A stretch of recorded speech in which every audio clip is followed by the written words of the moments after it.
Bismillahirrahmanirrahim. Assalamualaikum warahmatullahi wabarakatuh. Eh, Pada kesempatan hari ini kita akan membahas tentang organisasi dan lingkungan.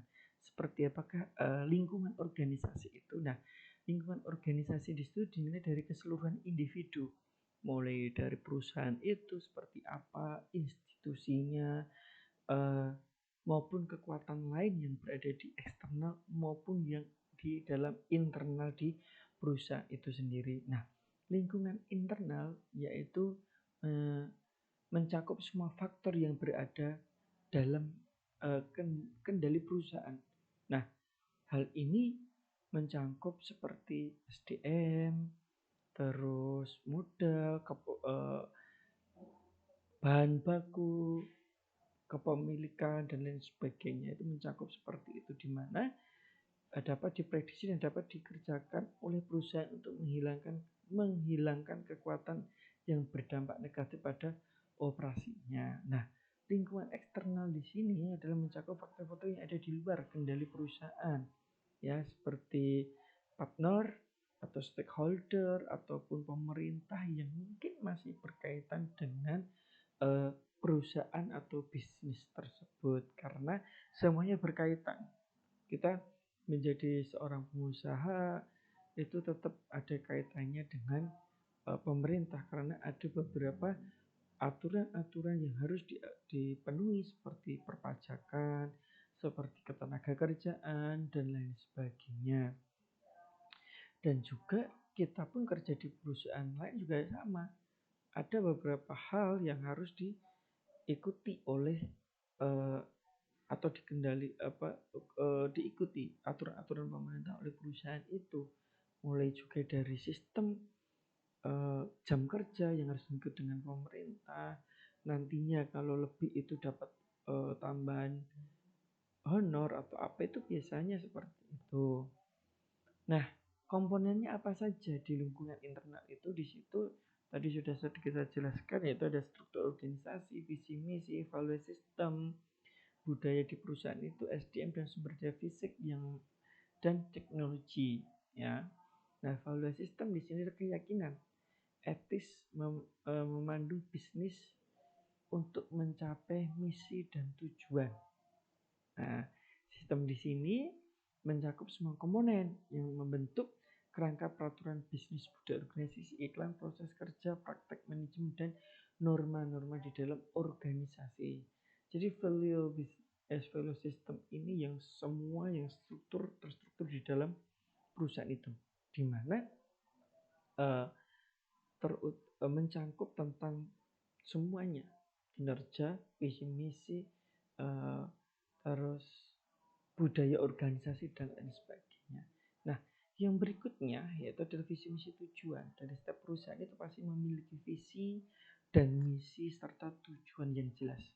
Mau di mana perusahaan itu, mulai dari langkahnya seperti apa, ya. Kira-kira tujuan yang berkaitan dengan apa yang ingin dicapai atau dicapai di masa yang akan mendatang.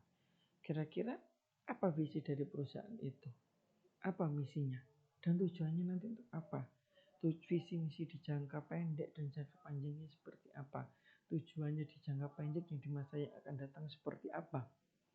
Karena tujuan perusahaan itu di saat dia ingin survive ataupun berkembang maju, pasar dia tetap harus mengikuti perkembangan zaman, di mana itu harus tercantum di dalam visi, misi, dan tujuan dari perusahaan itu sendiri. Nah, struktur organisasi menguraikan bagaimana kegiatan diarahkan dalam organisasi untuk mencapai sebuah tujuan. Ini mencakup sebuah aturan, peran, tanggung jawab, dan lain sebagainya.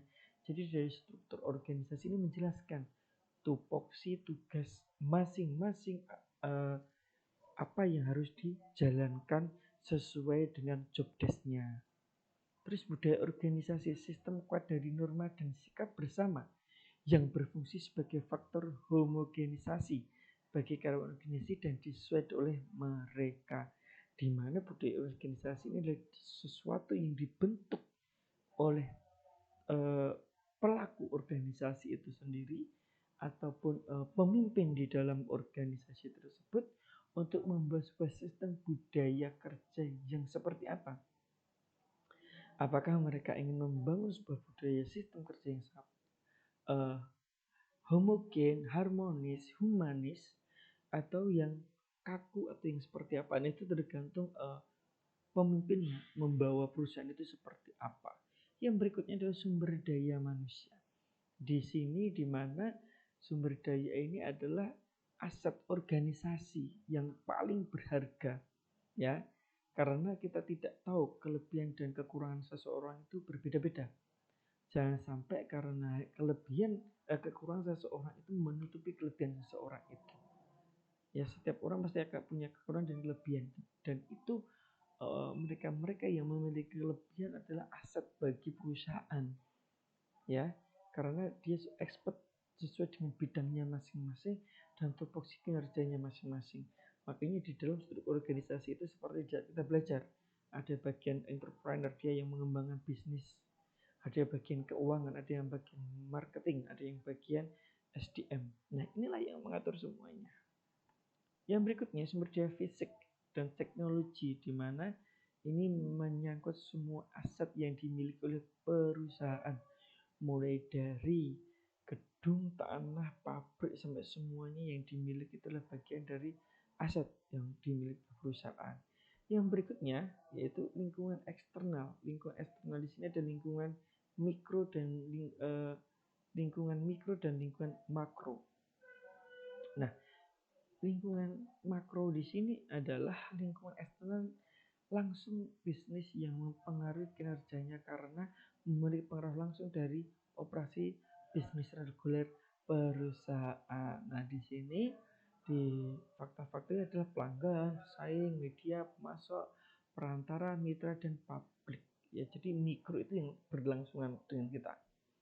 Siapa aja pelanggan? Bagaimana perusahaan itu benar-benar istilahnya menjalin hubungan yang baik dengan pelanggannya. Terus bagaimana caranya perusahaan itu benar-benar bisa bersaing dengan pesaing secara sehat, ya. Yang berikutnya adalah media, adalah di mana di sini adalah tempat untuk mempromosikan produk. Selain itu juga untuk menunjukkan bahwa eksistensi dari perusahaan itu masih ada.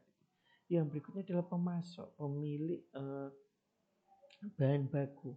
Jadi hal inilah yang harus benar-benar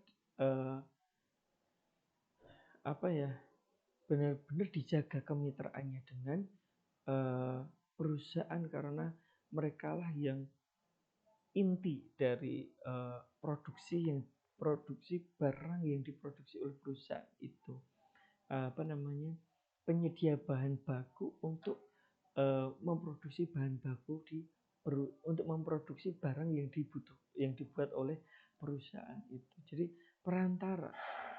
Jadi faktor mikro yang berikutnya adalah perantara, bagaimana terlibatnya dalam memberikan penawaran kepada pelanggan. Jadi hubungan selain kita dengan pelanggan, dengan pemasok, kita juga harus menjalin hubungan yang baik dengan mitra kita dan juga perantara kita. Perantara kita itu bisa menjadi pelaku usaha, distributor, atau vendor. Itulah perantara kita. Kalau mitra-mitra kita adalah biro iklan, organisasi, riset, konsultan, dan lain sebagainya. Nah, karena publik mencakup grup manapun dengan kepentingan aktual atau potensial dalam operasi bisnis atau grup yang mempengaruhi kemampuan untuk melayani pelanggan. Nah, di mana dalam setiap perusahaan itu pasti memiliki grup bisnis, ya. Di mana dia untuk kepentingan aktual atau potensial dalam operasi bisnisnya atau grupnya mempengaruhi kemampuan untuk melayani pelanggan. Jadi kita itu bermitra dengan publik juga, di mana mereka memang benar-benar membuat pelanggan itu bisa nyaman dengan produk kita, bisa mengetahui produk kita, bisa membeli produk kita. Nah, faktor makro di sini diklasifikasikan seperti politik, lingkungan, sosial, teknologi, dan ekonomi. Ya. Jadi tadi mikro kita itu lebih ke lini-lini yang ada di sekitar kita dan juga konsumen, tapi kalau makro itu lebih ke kondisi ekonomi sebuah negara. Seperti apa kondisi ekonomi kita. Jadi di saat kita menjadi seorang entrepreneur atau pengusaha, kita tidak lepas dengan pemerintah, kita tidak bisa lepas dengan kondisi politik, ekonomi suatu negara. Karena kondisi ekonomi di dalam negeri ataupun di luar negeri itu akan mempengaruhi harga jual produk yang kita miliki, mempengaruhi kebijakan politik, mempengaruhi nilai tukar rupiah terhadap dolar juga, dan juga mempengaruhi ketersediaan bahan baku. Nah, yang berikutnya adalah sosial. Sosial ini adalah terdiri dari demografi negara tersebut. Bagaimana pertumbuhan penduduk, bagaimana infrastrukturnya kita untuk mendistribusikan, bagaimana kesadaran dari masyarakat dan lain sebagainya. Yang ketiga yaitu faktor teknologi. Faktor teknologi ini berkaitan dengan inovasi dalam teknologi yang mempengaruhi operasi bisnis. Makanya kalau para pengusaha pasti memahami bahwa teknologi sangat penting. Karena teknologi yang semakin kita maju itu juga akan mempengaruhi biaya atau cost yang kita keluarkan. Bahkan teknologi ini juga mempengaruhi perkembangan dari dunia usaha kita. Agar kita benar-benar bisa mampu bersaing dengan produsen-produsen yang lain. Yang berikutnya adalah faktor hukum. Ya, faktor hukum yang mempengaruhi operasi bisnis, maka termasuk hukum khusus bisnis, khusus industri, bahkan khusus negara bagian. Jadi faktor hukum ini yang berpengaruh terhadap kebijakan, ya, yang benar-benar harus diatur oleh pemerintah dan harus dijalankan oleh perusahaan, mulai dari aturan sistem perlindungan konsumen, peraturan perindustrian, peraturan perundang-undangan tentang AMDAL atau dan lingkungan, terus peraturan tentang perlindungan konsumen. Itu kalau di dalam suatu negara. Kalau kita berekspansi ke negara lain, kita juga harus mengikuti aturan di negara tersebut. Sistem konsepnya seperti apa, aturan main bisnisnya seperti apa, lingkungan demografi sosialnya seperti apa, terus hukumnya di sana seperti apa, aturannya itu jelas. Dan yang terakhir adalah kelima, lingkungan atau environmental, di mana mempengaruhi atau ditentukan oleh lingkungan tempat bisnis operasi.